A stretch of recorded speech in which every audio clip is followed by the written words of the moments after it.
آج کی شب چونکہ اعمال کی شب ہے اس لیے، اور ساری رات مجلس وضع کی شب ہے، اس سے اگر مجلس طویل ہوئی تو اس میں یہ قباحت محسوس نہیں ہونی چاہیے کہ آج ایک مجلس دوسری مجلس مسلسل ہمیں صرف مجلس میں رہنا ہے۔ اور خیال رکھیے ان اعمال کا بھی کہ جو اس شب میں ریکمینڈڈ ہیں، 4 رکعت نماز ریکمینڈڈ ہے، ہر رکعت میں الحمد کے بعد 50 بار سورہ قل هو اللہ۔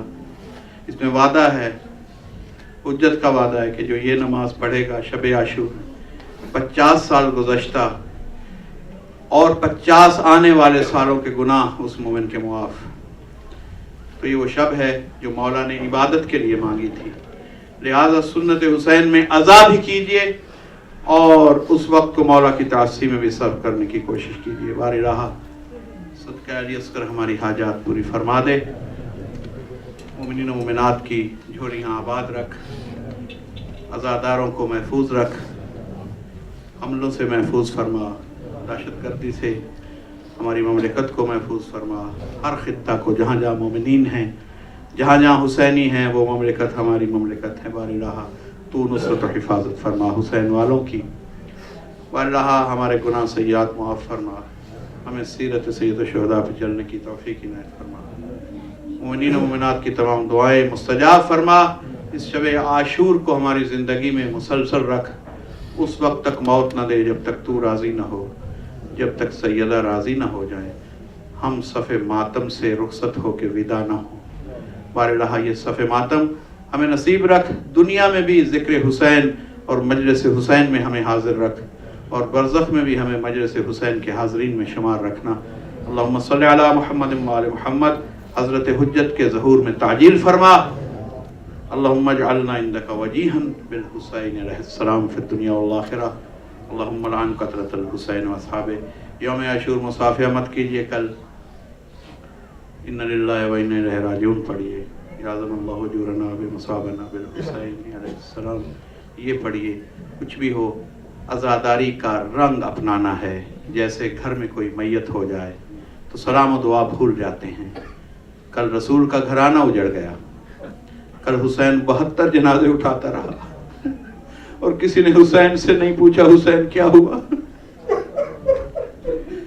اس لیے ہم پہ واجب ہے کہ ہم یہ کہہ رہے مولا ہم اگر ہوتے تو آپ اتنے تنہا نہ ہوتے۔